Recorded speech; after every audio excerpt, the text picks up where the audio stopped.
My neighbor yelled, "Your house was noisy today. I heard screaming." I said no one was home. The next day, I pretended to go to work and hid under my bed. Hours later, someone entered my bedroom. When I heard their voice, I froze. "Your house was noisy today. I heard screaming." My neighbor, Mrs. Collins, stood by the fence, arms crossed, face tight with irritation. October 15th, 4:47 p.m. I'd just gotten home from work. I laughed. "That's impossible. No one's home. I work 8 to 6. "Then explain the screaming," she snapped. A woman's voice, clear as day, around 2 o'clock, loud enough I almost called the police. The smile died on my face. I lived alone. My wife, Sarah, died 2 years ago. Car accident. The house stayed empty all day while I worked at Hartford Insurance downtown. "You must have the wrong house, Mrs. Collins." But her expression, certain, almost frightened, stuck with me as I walked inside. "Let me tell you about Sarah. We met at Boston University. She was studying architecture. I was in business. We got married at 26. Bought this house in Brookline at 28. A modest 2-bedroom colonial with a backyard and a porch swing Sarah loved. We had 10 perfect years. Then, March 14th, 2022, Sarah was driving home from a client meeting. Pickup truck ran a red light, T-boned her driver's side. She died before the ambulance arrived. I was 38 years old and suddenly alone. The grief was a living thing. It ate me from the inside. Some days I couldn't get out of bed. Some days I'd come home and set the table for 2 out of habit, then stare at the empty chair and break down. I saw a therapist, Dr. Monica Reeves, licensed psychologist, 18 years practicing. She helped me function, get through the days, go back to work after 6 months. But the house was too big, too empty, too full of her absence. I kept her clothes in the closet, her favorite sweater, pale blue cashmere, hanging exactly where she'd left it, her shampoo in the shower, her coffee mug on the counter. People told me it was unhealthy, that I needed to move on, but I couldn't, not yet. That night after Mrs. Collins's comment, I didn't sleep. Every creak made my heart race. Every shadow looked wrong. I checked every door, every window, even the attic crawl space. Nothing looked disturbed, no signs of break-in, but I couldn't shake it. The next morning, October 16th, I went to work like normal. Hartford Insurance, Commercial Claims Department. My cubicle on the 3rd floor. Computer login at 8:02 a.m., but I couldn't focus. Mrs. Collins's words looped in my head, screaming. A woman's voice. Around 2 o'clock. I told my supervisor, Richard Chen, department manager for 12 years, that I felt sick. Left at 10:17 a.m., drove home, parked 3 blocks away, let myself in through the back door. The house was exactly as I'd left it. Dishes in the sink, coffee mug on the counter, everything normal. I felt ridiculous, paranoid. I went back to work. But that evening, October 16th, 6:23 p.m., I noticed something. The family photos on the mantel. The frames were wrong. The picture of Sarah and me at Cape Cod, it was in the silver frame. I was sure it had been in the wooden one. The picture from our wedding, now in the wooden frame. Hadn't it been silver? I stood there for 10 minutes trying to remember, questioning my own memory. "You're losing it," I muttered. "Grief is making you crazy." But my hands were shaking. October 17th, Friday, I mentioned it to Dr. Reeves during our weekly session. "Michael," she said gently, "grief can cause memory issues, especially when you're surrounded by reminders of Sarah. It's not uncommon to misremember small details. But the photos, have you considered that your mind is trying to find patterns, trying to make sense of your loss by focusing on these tiny inconsistencies? So, I'm imagining things. I'm saying trauma affects perception. Your neighbor heard something, maybe construction next door, maybe a TV someone left on. Your mind connected it to anxiety about the house being empty, about Sarah being gone. It made sense. Clinical, rational, but it didn't feel true." October 18th, Saturday morning. I was making coffee when I noticed the dishwasher was running. I hadn't started it, I was sure. The dishes had been sitting in the sink since Thursday. Now they were clean, stacked in the dishwasher. Cycle completed sometime during the night. My hands went cold. I checked the doors, locked. I checked the windows, locked. I went through every room, nothing missing, nothing disturbed, except the dishes. I called the police. Officer James Martinez arrived at 11:34 a.m. 23 years on the force, according to his badge. "Mr. Reeves, you said someone broke in?" "I think so. The dishwasher was run. I didn't run it." He looked at me, patient, skeptical. "Anything missing?" "No." "Any signs of forced entry?" "No." "Security system?" "No." "Mr. Reeves, is it possible you started the dishwasher and forgot?" "I don't think grief can do strange things to memory. I lost my wife 3 years ago. Sometimes I'd find myself doing things on autopilot, tasks I didn't remember starting. This is different. Sir, there's no evidence of a break-in. If something else happens, call us. But right now," he trailed off. The message was clear. I was wasting his time. October 20th, Monday. I was back at work, sitting at my desk at 2:14 p.m. when my phone buzzed. Mrs. Collins, calling, not texting, calling. "Michael," I heard it again, the screaming. "Right now, someone's in your house." My stomach dropped. "Are you sure?" "I'm standing in my backyard staring at your bedroom bedroom window. A woman's shadow just passed. Michael, someone is in your house right now. I hung up, ran to Richard's office. Emergency, I have to go. I broke every speed limit getting home, pulled into the driveway at 2:41 p.m., ran to the front door, fumbled with my keys. The house was silent. Hello? I shouted. Police are on their way. They weren't, but I hoped it would scare whoever was inside. I checked every room, closets, bathroom, kitchen, basement, empty. But in the bedroom, Sarah's sweater, the pale blue cashmere, was laid out on the bed, like someone had been about to put it on. I hadn't touched it in months. That night, I called Dr. Reeves. Emergency session. Michael, I'm concerned. The pattern you're describing, misplaced objects, memory gaps, paranoia about the house. These are classic signs of trauma-induced anxiety, possibly dissociative episodes. I'm not making this up. I didn't say you were, but your mind might be creating these situations as a way to keep Sarah present, to avoid accepting she's gone. My neighbor heard screaming, and the police found nothing. Michael, I think we need to discuss medication, something to help with the anxiety while you process. I'm not crazy. I never said you were, but you're not well, and that's okay. We can work through this. I hung up feeling more alone than ever. October 21st, Tuesday morning. I made a decision that felt insane. I told Richard I had food poisoning, couldn't come in. Then I got dressed for work, walked to my car like normal, waved to Mrs. Collins, drove away, then circled back 10 minutes later, parked 3 blocks down, let myself in through the back door as quietly as possible. I'd brought supplies, water bottle, protein bars, my phone fully charged. I went straight to the bedroom and slid under the bed, my phone clutched in my hand, my breath shallow, dust tickling my nose. The minutes crawled, 1 hour, 2. Part of me hoped nothing would happen, that I could crawl out embarrassed, except I was having a breakdown, start taking whatever pills Dr. Reeves wanted to prescribe. But another part of me knew someone had been here, knew I wasn't crazy. 11:47 a.m. Nothing. 12:03 p.m. Still nothing. My back ached. My legs were cramping. I was starting to think this was the stupidest thing I'd ever done. Then, at 12:34 p.m., I heard it. The front door unlocking. Not being forced. Not being broken. Unlocking. With a key. My blood turned to ice. Footsteps moved through the house. Confident. Unhurried. Someone who knew the layout. Someone who belonged here. The kitchen faucet ran. Water poured. A glass clinked against the counter. Cabinets opened and closed. The footsteps moved toward the living room. The TV turned on. Volume low. Some daytime talk show. I held my breath. Pressed record on my phone's camera, angling it toward the gap beneath the bed. The footsteps came closer. Stopped outside the bedroom door. The door opened slowly. I could see feet through the gap. Bare feet. Pale pink toenails. My stomach dropped. That nail polish. Sarah's favorite color. Essie Fiji. She wore it every summer. The woman, I couldn't see her face, just her feet and ankles, moved around the bedroom like it was hers, opening drawers, running her hand along the dresser. She went to the closet. Hangers slid. My clothes rustled. Then she pulled out Sarah's sweater, the pale blue cashmere. She put it on. I bit down on my hand to keep from making a sound. She stood in front of the full-length mirror, adjusted the sleeves, touched her hair. Perfect, she whispered. It still smells like her. My eyes burned. My hands shook so badly the phone rattled. She sat on the bed. The mattress dipped inches from my face. I hate waiting, she muttered to herself. But this is better than before. So much better. Before what? Her phone rang. She answered immediately. Yes, I'm here. No, he's at work. I told you he never checks. He's too depressed to notice anything. Pause. The pictures? Yeah, I moved some around last week. He didn't even notice I switched the frames. He's so out of it. My heart hammered. The photos. I had noticed. I wasn't crazy. Tomorrow I'll do the dishes again. Little things. Make him think he's losing his mind. Pause. She laughed. Cold. The sweater? I'm wearing it right now. It's mine now. Everything here is mine. He just doesn't know it yet. Pause. No, I haven't told him who I am. Why would I? This way is better. This way I get to be her. Get to live her life. The life she stole from me. Stole from her? What? I'll be gone before 6. Just like always. He has no idea I exist. She ended the call. I was shaking so hard I thought she'd hear me, but she just laid back on the bed, sighing, content. Just a few more hours, she whispered to herself. Then I'll go back to my apartment and pretend I don't belong here. But soon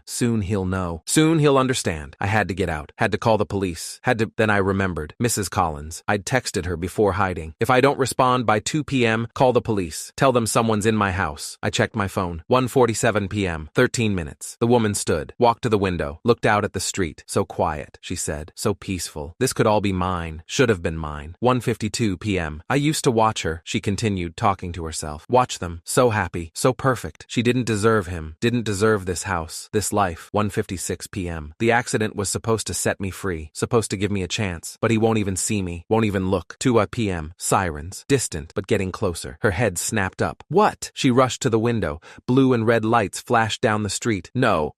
no. She spun around, panicked. Her eyes scanned the room, landed on the closet, the dresser, the bed, on the phone peeking out from beneath it, still recording. On me, her face went white. You're not supposed to be here. I crawled out slowly. My legs screamed. My back ached. But I stood, phone in hand, video still running. No, I said quietly, you're not. The police pounded on the door. She backed against the wall. Trap. Michael, don't say my name. You don't understand. I loved you. I loved you for years. Watched you. Waited. She didn't deserve you. The door splintered. Officer Martinez burst in, gun drawn. 2 more officers behind him. On the ground. Hands where I can see them. She collapsed, started crying. I just wanted to be close to him. That's all. Just close. They cuffed her, read her rights. She looked at me one last time, not with anger, with heartbreak, like I'd betrayed her. Her name was Claire Dennison, 34 years old. She'd worked at the architectural firm where Sarah had been employed, junior designer. They'd worked on 3 projects together. Detective Lisa Warren, 15 years with the Boston PD, specializing in stalking and harassment cases, explained everything at the police station. Ms. Dennison developed an obsessive fixation on you through Sarah. She'd watch your house, follow you to work, create elaborate fantasies about your relationship. But I never met her. Exactly. That's how these things work. The fantasy stays perfect because it's never tested by reality. How did she get keys to my house? She stole Sarah's spare set. The day of the funeral. You left the keys in Sarah's purse on a table. Claire took them, made copies. My hands went numb. She's been entering your home 3 to 4 times per week for approximately 18 months, always during work hours. She'd wear Sarah's clothes, use Sarah's things, live in your space while pretending to be her. 18 months? We found a journal, detailed entries, photographs. She documented everything. What she wore, what she touched, what she moved. It was, Detective Warren paused, methodical. Did she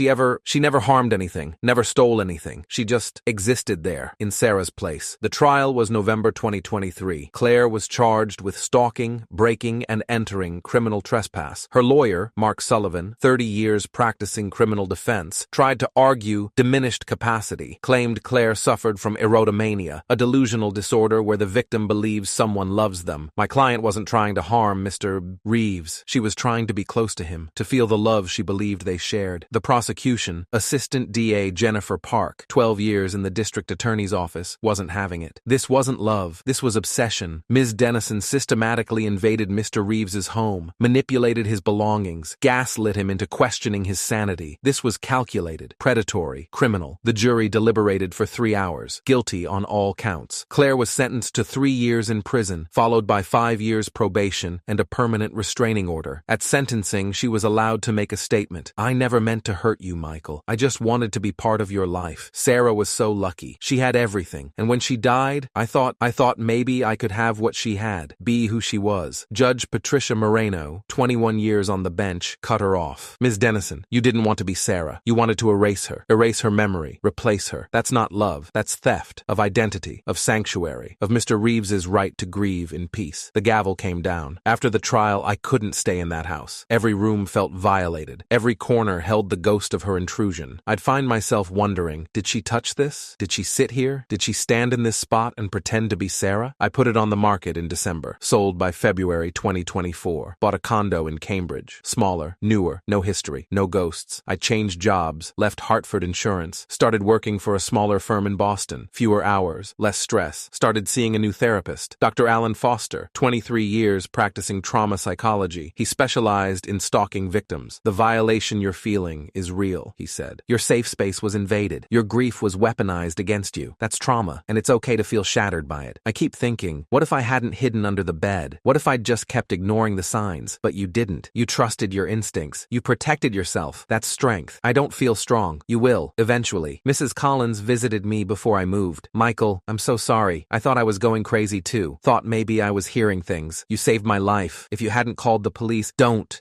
think about what could have happened. She squeezed my hand. You're safe now. That's what matters. 1 year later, October 2024, I'm sitting in my condo. New furniture, new life, new therapist who's helping me process everything. I got a letter last week from Claire, sent from the Women's Correctional Facility in Framingham. I almost threw it away. Almost, but I opened it. Michael, I know you probably hate me. I understand. I hate myself too. I want you to know I'm getting help. Real help. Medication, therapy. I'm starting to understand what I did, how wrong it was. I've spent a year thinking about Sarah, about how much she loved you, how much you loved her. I tried to steal that, not just from you, from her memory. I'm sorry. I know that's not enough, but it's all I have. I hope you're healing. I hope you're happy. I hope you find love again. I hope you never think of me. Claire. I read it 3 times, then I burned it, not out of anger, just finality. Last month I had coffee with Dr. Reeves, my old therapist. Michael, I owe you an apology. I dismissed your concerns, pathologized your reality. You were trying to help. I was trying to fit your experience into a clinical framework. I forgot to listen to you. I don't blame you. It sounded crazy. Hell, I thought I was crazy, but you weren't. You were being gaslit by a stalker, and I failed to see it. She looked at me. I've changed my practice. Now when clients report unexplained phenomena, I investigate. I verify. I don't assume it's in their head. That's good. Because of you, you taught me that. Present day, December 2024. I'm dating someone. Her name is Lauren. We met at a coffee shop. She's a high school teacher. Kind, patient, funny. She knows about Sarah, about Claire, about everything. Does it bother you? I asked on our 3rd date. All the baggage? Everyone has baggage. Yours just came with a really disturbing police report. I laughed. Actually laughed. For the first time in years. Can I see your place? She asked. Or is it too soon? It's not too soon, but it's small. Nothing special. I don't care about the size. I care about you. We're in my condo now. She's looking at the photos on my bookshelf. One of Sarah and me at the beach. One of my parents. One of my college graduation. She was beautiful, Lauren says, touching Sarah's photo. Yeah, she was. Do you still miss her? Every day, but it's different now. It's not the grief that swallows you. It's just a quiet ache, a memory of love. That's beautiful. You don't mind that I still love her? Lauren turns to me. Michael, she was your wife. Of course you still love her. That love doesn't threaten me. It's part of who you are. I kiss her. Long, grateful. Last week, I drove past the old house. New owners. Young couple. They'd repainted the shutters. Added a garden. The porch swing was gone. It didn't hurt to see it. It just felt distant, like it belonged to someone else's life, because it did now. If you made it this far, here's what I learned. Trust your instincts. When something feels wrong, it probably is. Don't let people, therapists, police, friends, convince you that your reality isn't real. Grief makes you vulnerable. People like Claire, they see that vulnerability and exploit it. They fill the spaces your loss creates. It's not love. It's predation. And sometimes the bravest thing you can do